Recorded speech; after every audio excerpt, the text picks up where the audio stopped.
Next up, it was you saw this? Wizard of Space and Time, which was just a... Wizard of Speed and Time. Or Speed and Time. It's a short film. It's like a perennial thing or annual thing that they do. Again, I didn't see the point of this, but that's just me. Plan 9, I see why they put it in there. It's a midnight movie. They enjoy doing it. There's plenty of things that's audience participation. This is just kind of whenever the UFOs come up, everyone has paper plates. Everyone, and you are going to get the shit beat out of you with paper plates because hundreds of these things are flying through the air. They do rock. They rock you hard. And you know, whenever you see Bella, you yell Bella, and whenever it's the dentist doing this, you yell not Bella. Yeah, and day and night you yell that. It's stuff that keeps you entertained all the way through. So yeah, I see it. Thomasine and Bushrod. This is probably the worst choice of the fest to me. In short, this is blaxploitation Bonnie and Clyde. And that's all there is to say. That's all there is to it. And it's not fun in the way you think blaxploitation is.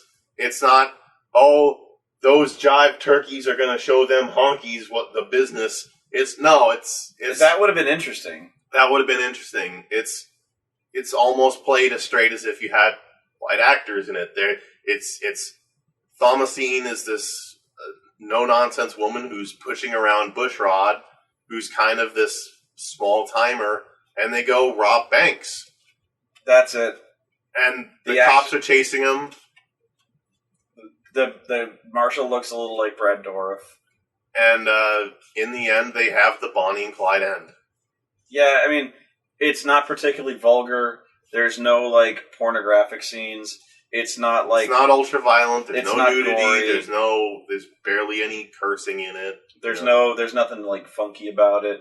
So, like, if you're looking for any, like, blaxploitation, like, staples of blaxploitation, you're not going to find it. There's just nothing stereotypical about it. There's nothing... I don't know why this was chosen. You know, it's not riff-worthy.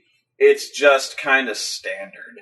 You know, it was too good. It was actually just kind of an average movie. And that's not a compliment. That's the worst thing I can say is that it was worse than bad. It was boring. Yeah. You know, it was that kind of movie to me. And really that took me out of a lot of it. Yeah.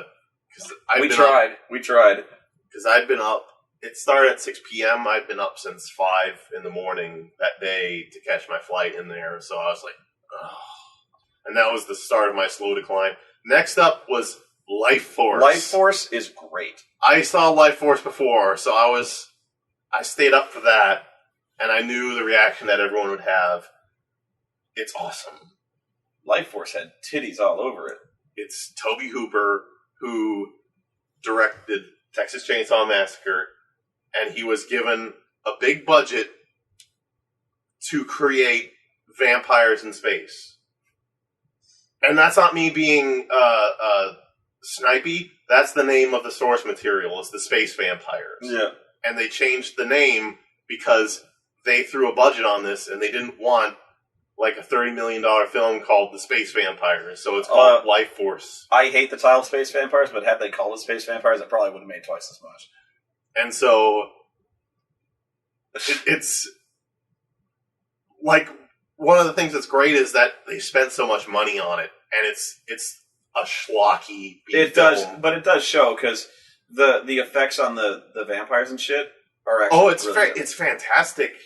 Like one of the things I was saying is that the score for this is amazing. The score is probably it's too good for this movie. It's too good. It's the London Symphony Orchestra, and it's something that if you heard the audio, it's dun dun dun dun dun dun dun dun dun, and it's you're like I want to have the score for this because it's incredible. That sounds like it's the Monday Night Football, and it's for a movie that's about tits and zombies and space vampires. This came before Species, right? Oh yes, yeah. Species ripped this off. The movie is about there's this team of astronauts that's going to Halley's Comet, and when they're going there, they see that there's a ship hidden in Halley's Comet's tail or something like that. This is fairly standard. And so they go over there and they find 3 perfectly cryogenically frozen people, 2 males and a female, and big boobies. And the female is completely naked, and for the most part, She is naked through this entire movie. Oh, yeah. And she is incredible. And so... Big boobies. And so, generally what happens is she sucks the life force out of you, which turns you into this puppet husk of a zombie who goes out and tries to suck the life force out of other people. So it's this spreading disease. That's not important. What is important is that 2 hours later, you, like, reanimate and then try to feed on other people. Yes. Failing this, you don't die. You don't just, like, collapse. Like you have to feed 2 hours later on somebody else. But if you don't, you, like, die for real. But you don't just, like, collapse. You fucking explode! And you just fucking explode. You explode! You turn into dust and you blow up. You blow up like you, like, had a fucking swallowed dynamite. What's funny is the scientists testing these people. Yeah. And it happens one time. They were like, that was awesome. Let's do it again. It really was almost like, that was awesome. Let's get another zombie in there. Like, we got any other ones?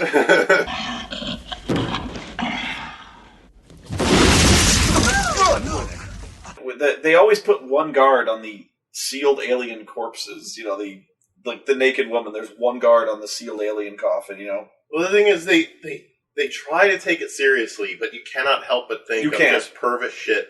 Because one by one, like, there's this naked, big-titted woman in the basement.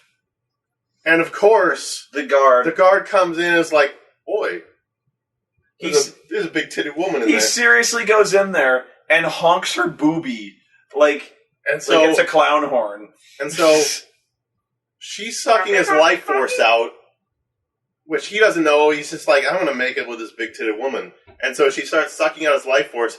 And so there's another guy who's watching this on a security monitor. And he's like, what the fuck? And so he goes down, and he sees the big-titted woman, and she goes up to make up with him. And he's like, I can't help resisting you.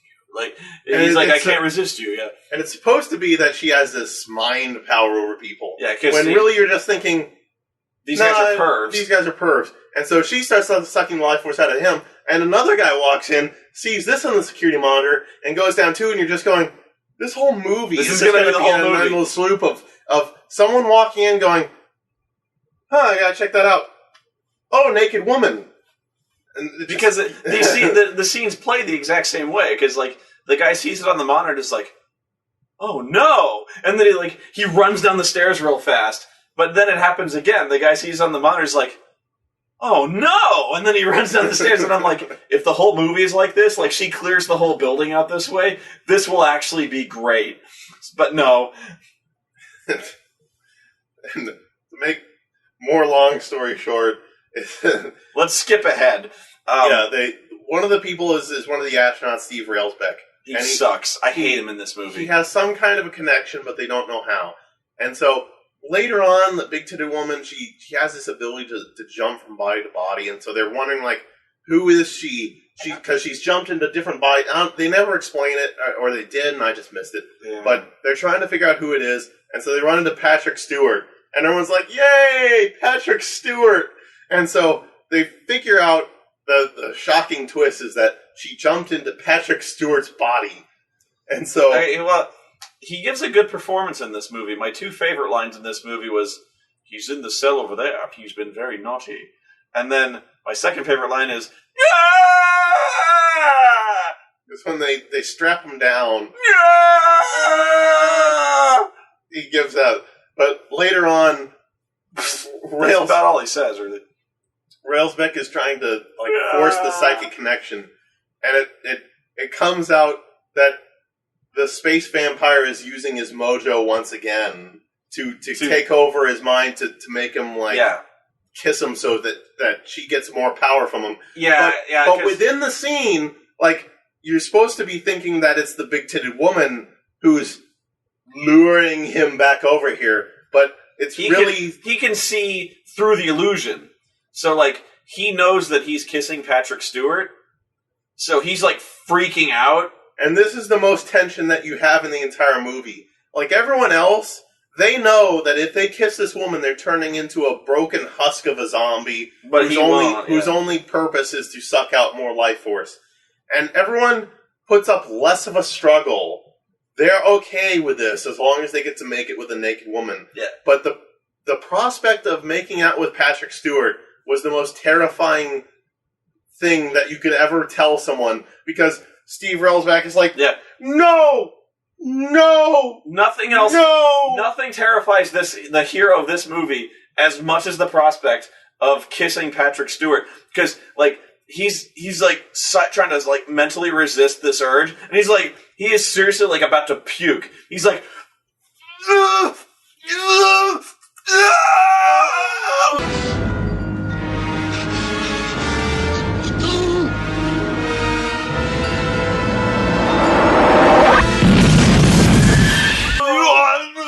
and like he finally does it. He's like,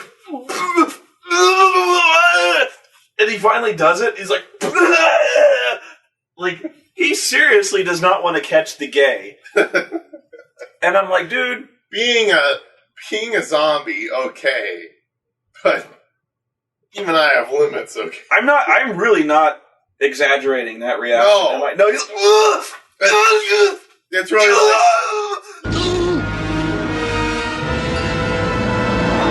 the camera zooming in as if to show like this is the point there's of view of Patrick like Stewart. stabbing music stings. It's like, And Railsback is like, no. I can't. I'm no homo. No, like it's like he's like, I think I Counselor Troy. And is there really any more to say about Life Force? That's about it, really. Yeah. Making out with Patrick Stewart and Big Titted and then Patrick Stewart's head melts. Yeah, there's the kind of Raiders of the Ark Nazi melting. That was pretty awesome, really. That was. I just blew my voice out doing Steve Railsback. But that is the incredible thing, is that they spent so much money on really a B film. And then that head scientist has the Kurgan's broadsword for no reason. And that somehow becomes the weapon. How does he know how to kill the vampires? Is he like one of the Van Helsings? He just knows how to kill them. And he has the Kurgan's broadsword. It's some spear. I don't know. He's like, I found how to kill them. You have to stab them in the energy center just below the third rib. And I'm like, how do you know this? And he's like, I just do. I work in NASA. That really needed a drunk Peter O'Toole. I thought, yeah, he was really channeling Peter O'Toole, because I was thinking of his performance in Phantoms. Yes. I was like, if there was a way to kill the space vampires, we would have fucking found it already. They're pretty nasty fucking customers. And I'm like, how you work in NASA? Like, how the fuck do you know how to kill space vampires? Don't question me, I worked on the Hubble. I just do, okay? I'm a former... I'm British, so I know everything. I work for Her Majesty's Royal Astrology Service. Okay? Just take the fucking sword and stab them between the third rib under the heart. It ruptures the nerve cluster. He's been naughty. Anyway. So this is where you kind of tagged out. War of the Planets. Yeah, and this is part, like, this happens, is that you get punchy, and you will sack out. It happens. I think we lost you here. It's 24 hours, and I've been up, it's more like freaking 30 plus or something like that by that point. You just flown in. So. And so it becomes, like, for me, it was like phasing in and out of consciousness, that you just get flashes. And this was, the next one, yeah, no. So you didn't watch this, really? It was, Kitten with a Whip? really, it was Code. So this wasn't the next one? See, that's the thing, is I don't even remember the fucking order. Like, all I remember is that... Well, did this show? Yes, both of those showed. So, War of the Planets, it happened. I can't tell you. So you have no memory of this, really? It seemed like my impression was it was kind of like a lesser end Star Trek. Okay. Well, so that happened, and then I was in for more of Kitten with a Whip, because I completely phased out of War of the Planet, so I was a little bit up for that. I went through, like, I missed the first third of Kitten with a Whip, but I'd seen it before because of MST3K. Yeah. And so I caught the rest of Kitten with a Whip. It's a... I don't know what to say. I mean, it's a strange, like, cautionary tale kind of thing. Because it's about this married man and this juvenile delinquent woman breaks into his house and juvenile delinquent woman. Anyway, yeah, I know. It's not Mamie Van Dorn, but it's one of those women from that. And so he's sweet on her, but things go bad. Like, she draws him into a world of shit, and his flunky criminal buddies go, and things get so bad. Yeah, they go to Mexico. They rob shit. People get hurt. They have fights. Cars get broken. It's the one crazy night that happens to this guy. It's like The Hangover in the 50s. Yeah. No. And it's like, you don't mess with the underage girls because then Kitten with a Whip happens. That's kind of the movie. April and I have seen this. We both had a problem with it. This is another one we had a problem. Not a problem, but we really questioned why this would be in the lineup because we both think it's a legitimately good movie. We don't think it's a B movie. It's not horrible. We like the movie. Anyway.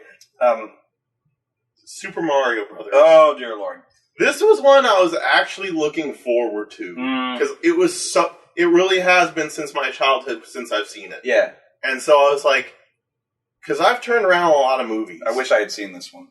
And I was like, maybe I can have fun with this. Yeah.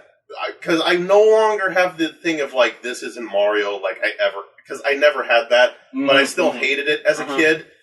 And so, but I was like, maybe this is, like, so dumb, it's fun, and I can have fun with it. Yeah. This was annoying the shit out of me. Really?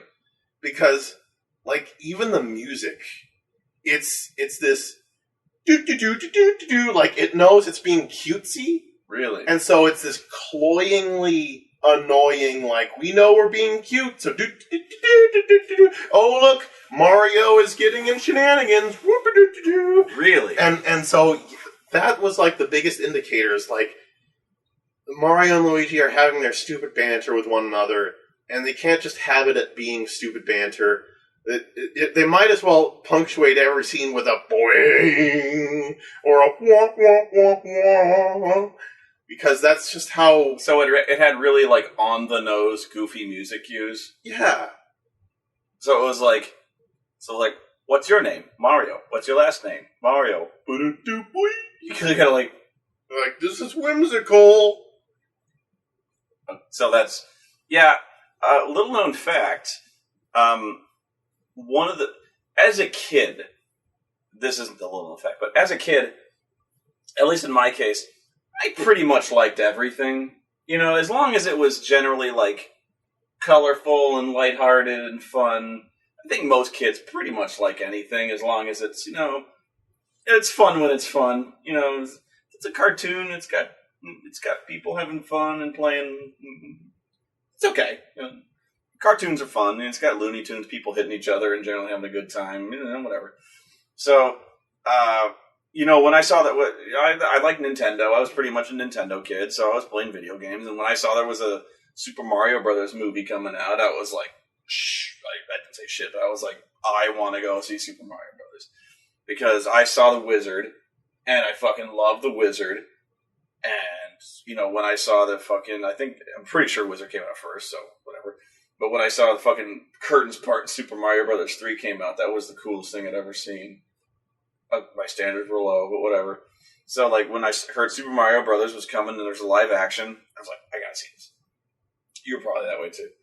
So, like, Super Mario Brothers, I believe, was, as a kid, the first movie that I walked out of that theater that I legitimately fucking hated.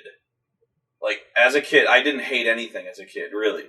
But I walked out of that theater going, I hate that movie. And still, like, I'm still not going, like, because I actually had a discussion, and someone was just like, well, what are you going to do with Super Mario Brothers? And I'm like, that's not the point.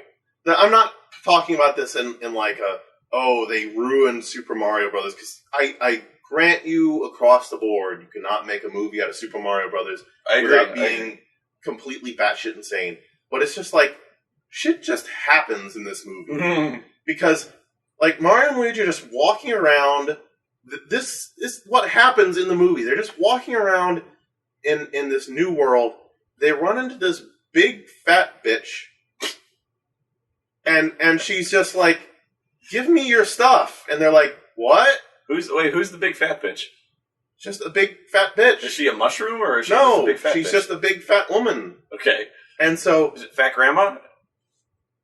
And so she sees, like, one of the MacGuffin of this movie is there's a meteorite chunk, because that's what's going to open the key to both worlds.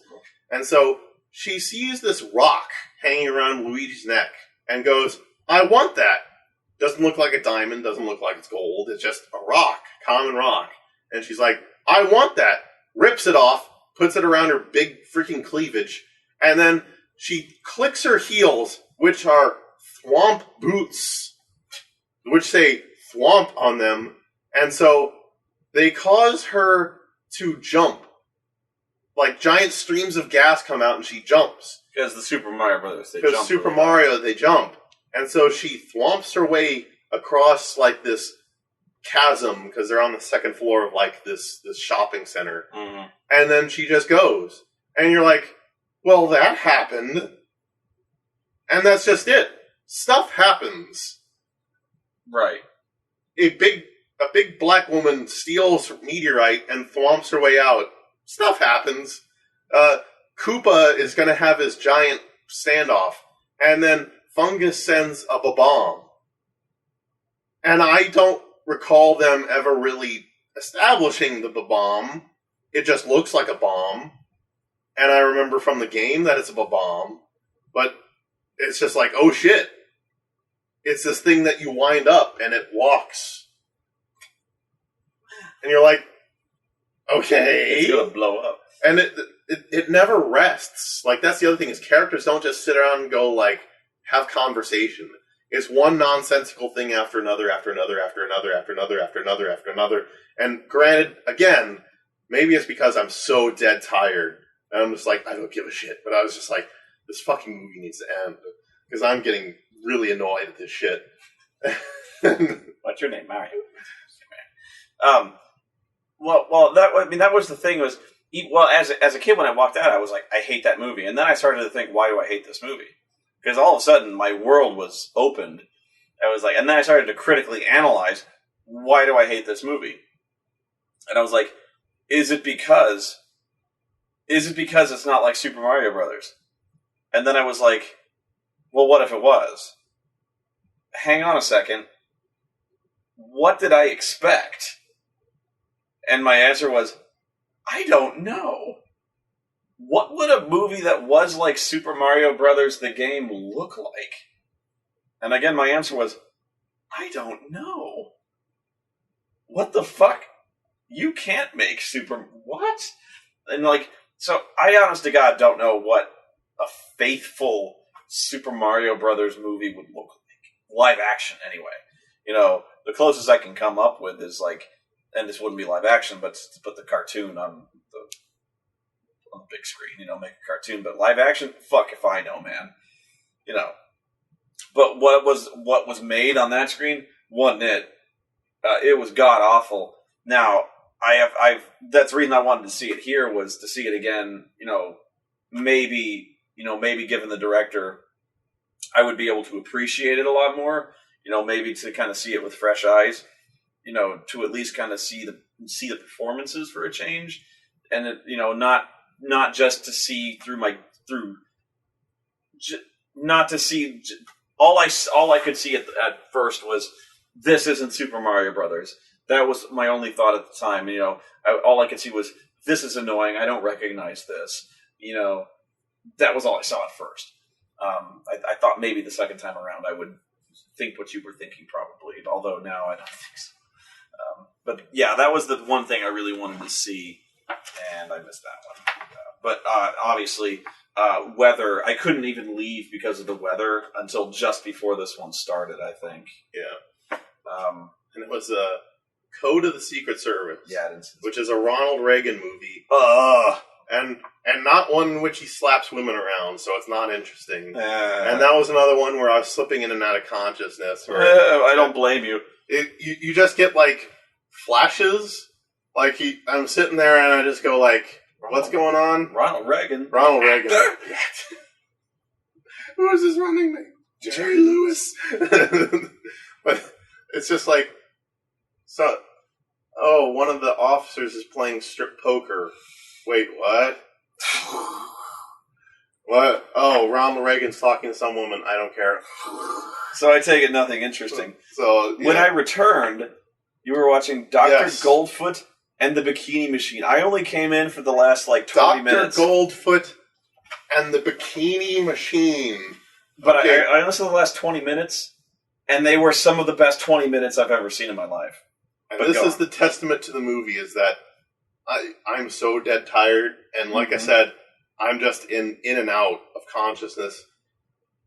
Dr. Goldfoot and the Bikini Machine was that awesome a movie that I was just like, when I finally woke up and it was going on, I was like this throughout the whole movie, and I was just like cheering it on by the end. Yeah. It was that good. And kind of what it is we've seen, like last year they showed Beach Blanket Bingo, which was the standard, like, Frankie and Annette beach movie, which even that one I wasn't really wanting in a B-Fest just because it's not a bad movie. It's just fluff. It's exactly what they made it to be, which was tailored to a specific audience. And it was it delivered on what it was promising to that audience. It's not something that's generally riffable. It's pretty people, fun music, and people having fun. This is like the send-up of that. Yeah. And as someone else noted, it's the best live-action Scooby-Doo film you will ever make. This isn't a riff movie. And this is not, you're right, this is not like a spoof movie. No. This is like a loving send-up. It is... It's a satire. This is a satirical movie. This is not the movie you riff. This is not really a B movie, but this is a great movie. Because the story is that Vincent Price is Dr. Goldfoot. Yeah. And he had made the Bikini Machine, which is, it produces fembots. Yeah. Fembots that come out in gold bikinis. And his evil plan is that these golden bikini fembots will entice older people to sign away their entire life savings, and so that he gets the inheritance, or he gets whatever they give to these women as trinkets. Mm-hmm. And so Frankie of this movie finds out about the plan. He's trying to tell someone who's being duped by these bikini women that this is happening, and so it's kind of like a buddy movie, right, where he's trying to tell them that this is all a scam, and they go to Dr. Goldfoot's evil castle, and they go through various evil shenanigans because he's a mad scientist. And he's got a spooky castle. He's got a spooky castle, and it's got traps all over the place. And it is so amazing because everyone plays their role to a perfect T. Igor. Vincent Price, he is loving every single minute of this. He is hamming it up, and it really isn't just him like winking and nudging to people. No, he's doing every Vincent Price role he's ever done, but turned up to 11. Yes, and so he is like, there's this entire scene where he sits down the main characters for dinner, and he's trying to get them to eat and drink, and of course I'm not going to poison you. And he's like, drink this delicious wine. And I love this wine. And like one of them drips it out on the floor and it blows up. And he's just like, oh shoot. And he's like, well, go try. They're almost like, well, we don't have knives to cut up our meat. And he's like, oh, let me see if I can fix that for you. And so he flicks a switch, and knives shoot down from the ceiling and come in between their fingers. And he at every point he's just like,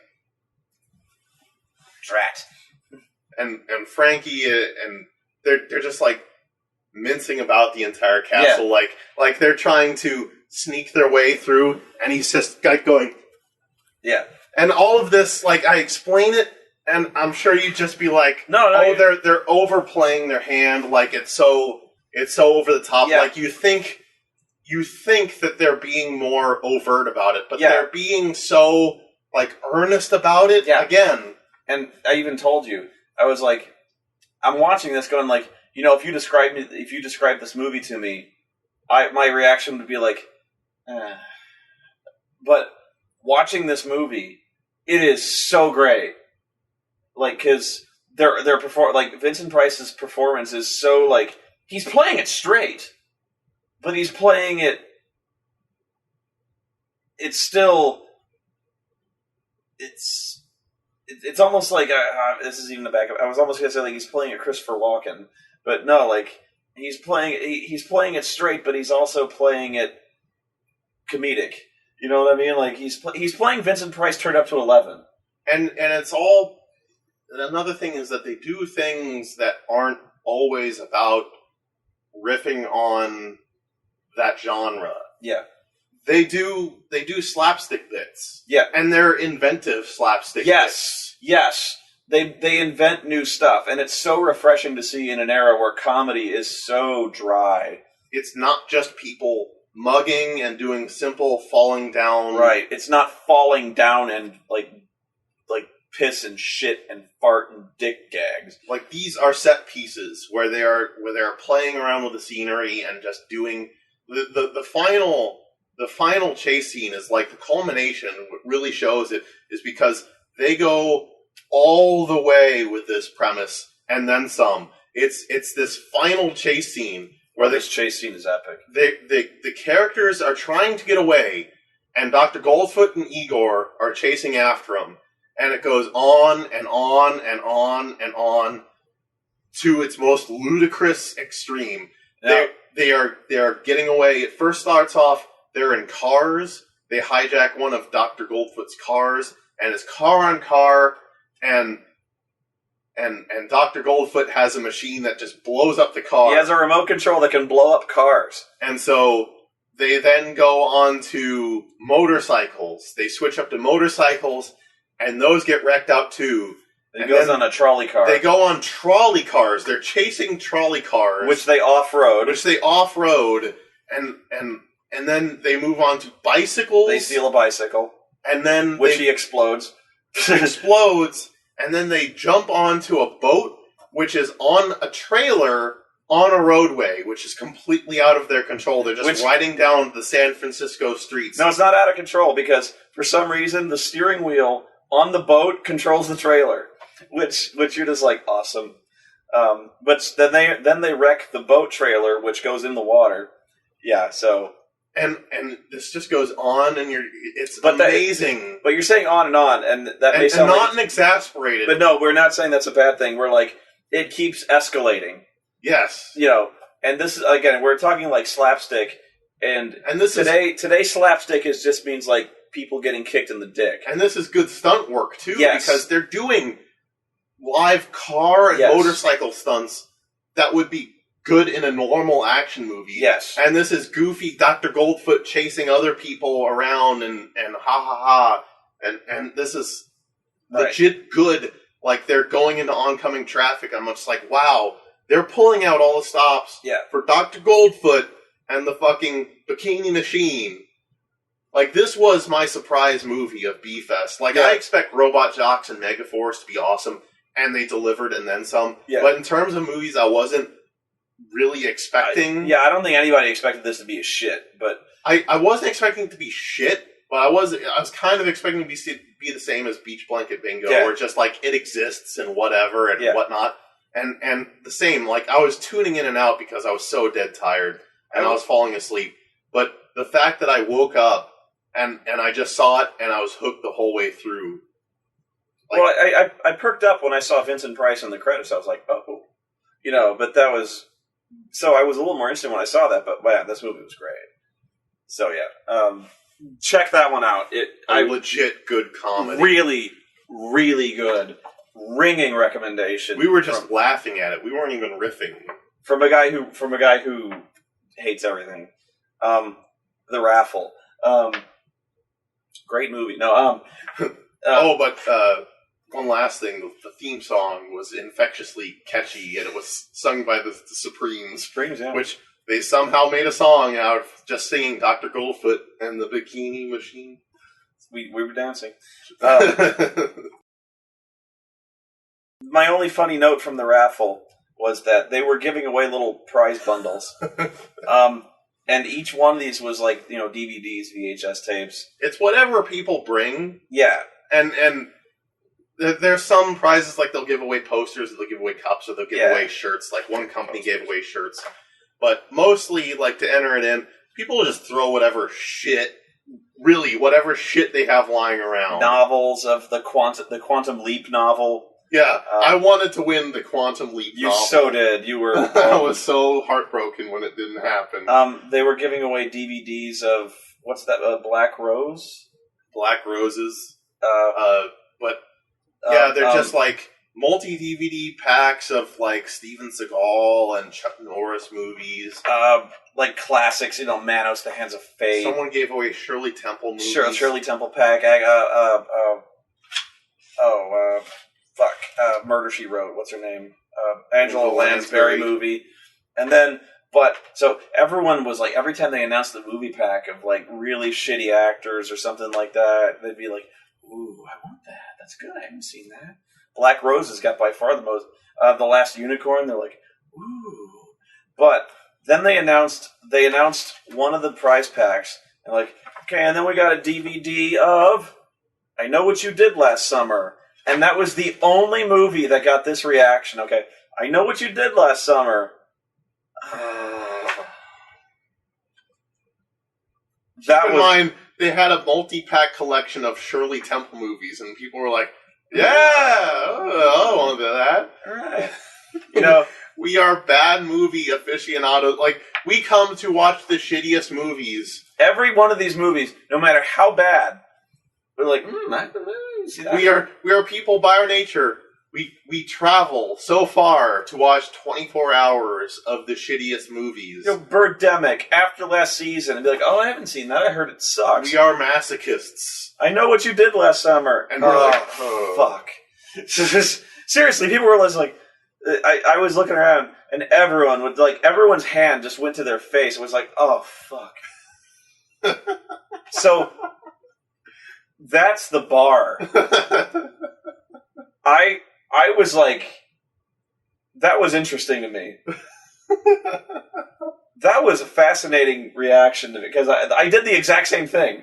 Because I was like, any one of those DVDs, they could see themselves putting in their player window. Any one of those in my collection. Any one of those, my DVD player. Any one of those Shirley Temple DVDs, that Angela Lansbury thing, Birdemic, I'd put those in. But if I won that fucking I Know What You Did Last Summer, just trash can. Fuck. If I won, the reaction if any, whoever won that was like, fuck. The Deadly Mantis, I have nothing to say about that movie.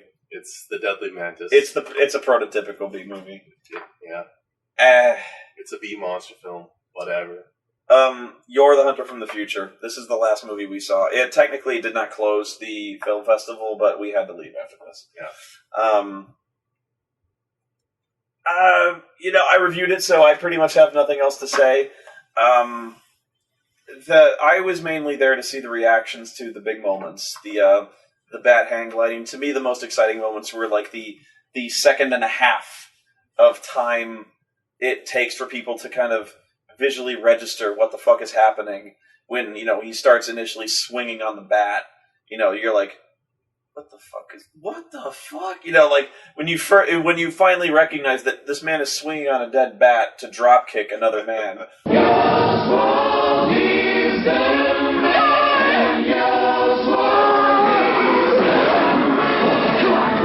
Then the laughter begins, like that moment is really electric for me. Love it. When he beats the shit out of a Triceratops, I believe it is. And then he's like, hey! And everyone is like, hey! I was like, that was a good moment. I guess it's mainly just like what you thought, people reacted to best. I thought people liked it. I thought people were... I think people were initially had a good connection when I mentioned that he was Captain America. they were just kind of like, I don't know, this movie, it just kind of sounds interesting. And when I went up there, I was like, Reb Brown, he was Captain America, and they're like, oh, now we're paying attention. So yeah, I think it was good I mentioned that. People were loudly wondering at what point we were going to find out where the future hooked into it, which it was ironic. I think it was in the review that I asked the question, which was when I asked when I was first watching the movie, and then people who were kind of riffing the movie there were loudly wondering, aren't we in the future? Which was the second time he fought like a dinosaur. Yeah. Which is exactly when lasers hit the fucking huts. So it's almost like when you start asking the question, the movie is like, oh right, the future. And then lasers hit. And that is like the one negative about the film is it does in the second act drag. Yeah. To the point where, yes, you say it in the review and kind of everyone else goes, are we seeing the same thing? Because it goes back to fighting a dinosaur. And you're like, this is how we started the movie. Like, where is this movie going? And then, yes, Darth Vader shows up. Which that was another thing is you have the scene with the evil emperor, and then you get the back of someone. It's Darth Vader. And it's one of the robots, but from the back, in its shadow outline, it's Darth Vader with that helmet mask on. It's Darth Vader. You really only see it, and you think Darth Vader. And it's the Emperor. And that's what everyone in the theater saw, and they had that same reaction. Now, he doesn't sound like the Emperor, but it's Darth Vader and the Emperor. And that was when the true, hackery of it comes in, is when it looks like Darth Vader is invading your prehistoric caveman movie. And, the villain's plan makes no sense. He wants to make a rice of pipples, but, he doesn't. He wants to make robots. Out of the seed. But he wants, Yor to, come in a robot. He does. He wants to, He wants their seed for their robots. He's like, I want to harvest your seed and make robots. And I'm like, yeah, but what? But he's like, I also want to kill everything, but I bring life. And I'm like, you make no sense. Shut up and make robots. And I'm like, no! And then there's, this whole thing where he's, intangible, but he becomes flesh like Lopan. And I don't know. And he wants to conquer the world, and for no appreciable reason. But he wants to conquer the world, but he wants to kill everything. I don't know. But yeah, this villain... And then they start fighting on the set of Space Mutiny. And I'm not joking. I think it is the set of Space Mutiny. It might very well be. I think it is. I think it's the same people. I think they're wearing the same outfits. Like the David Bowie people. They're more tacky. They might be more tacky, Space Mutiny, but... I think it legitimately is the same boiler room. It could be the same location. The thing is, the reason I think it may not be is I don't know if it's the same company that made it. Probably isn't, but my God, as soon as they start running around shooting lasers at each other, everyone was saying Space Mutiny? Because it's hard not to think that. It is so hard. Because let's face it. And I was wrong. He does go, because when he fights the dinosaur, that's the first thing he does. He doesn't do it often, but he does. Another one of my favorite moments is how disinterested the hairy, sweaty guy looks when he's shooting that laser. He's just I can't even duplicate it. It's almost like he's thinking of something else. Well, it looks like me when I'm trying to program a remote or something like that.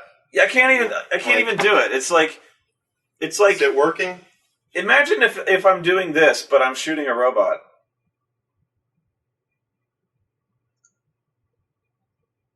That's about it. This is like, but now like if there's a laser coming out of this and I'm shooting a robot. Right now I'm like programming an alarm. That's about it. Yeah. He looks so. It's not even bored. He's just focused on something else. But there's a robot exploding there, and I'm like, what direction was this man given? I don't even know. That's about it. But they did have to seem. They had a great deal of fun. They were singing the theme song, which I thought was awesome. Yeah. Yeah. I definitely want to go again. That was great. Notes for the audience. Deodorant. I don't mean to stereotype nerds, because I know this isn't the problem, but man. It's hard to do when you're there 24 hours. No, it's not. It is not. It is not hard to do. It's not. Well, by the end, you get a little ripe. Like, even me. No, it's not. It's not hard to do. Here's how you do it. You bring fucking wet naps. You take hooker showers. It's what I do. You bring fucking wet naps. You go to the bathroom. You scrub your pits. You take body spray. Spritz. You are fresh, my man. I'm not saying all nerds are dirty motherfuckers, but I'm saying if you're going to be there for a 24-hour film festival, you bring wet naps. You take a hooker shower 12 hours in. You are fresh for the rest of the time, my man. But you walk into those film festivals 16 hours in, you get hit with a wave of fucking BO like a tidal wave. That room was getting rank, yo. Well, then it's a lot of food that gets... Yeah. You snack in there. Yeah. It's you get a garbage can. You get 125 nerds there eating nothing but fucking Funyuns, ripping ass in there.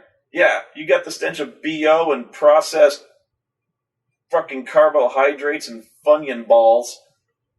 Yeah, it's gonna get nasty. Wet naps, body spray. Preferably not Axe. Axe should be banned by the Geneva Convention. If you own Axe body spray, fucking throw it away and then bury it. Preferably under concrete. Trust me, if you own Axe body spray, it's probably because you either got a free sample or you're under the delusion that women like it from those commercials. They do not. Okay? They do not. It was because they ran out of surplus. They had surplus sarin gas from the Iraqi war, and they didn't know what to fucking do with it. That stuff smells like liquid balls and death. Get rid of your Axe body spray. I don't care what you have to do. Get rid of it and get anything else. I don't care if you have to rub your pits in butter. Wear anything else. Not Axe body spray. This advertisement paid for by the Committee for Anything But Axe Body Spray. Also by SpoonyExperiment.com. Anyway, anything else to say about B-Fest? No, I love it. This is my second year, and this is a better year, but I love going to it. So do I. I liked it. Hopefully next year it won't be snowing like fucking crazy again. If you saw outside the window, man, it is like fucking, it is like a wasteland out there. Driving there was not fun. I couldn't escape. Thank God I escaped before that fucking Ronald Reagan movie. I did not want to see that shit. And I'm a Drunken Tai Chi. Did you see that? No. Or we left. Yeah, that was the movie that really did close it out. Yeah.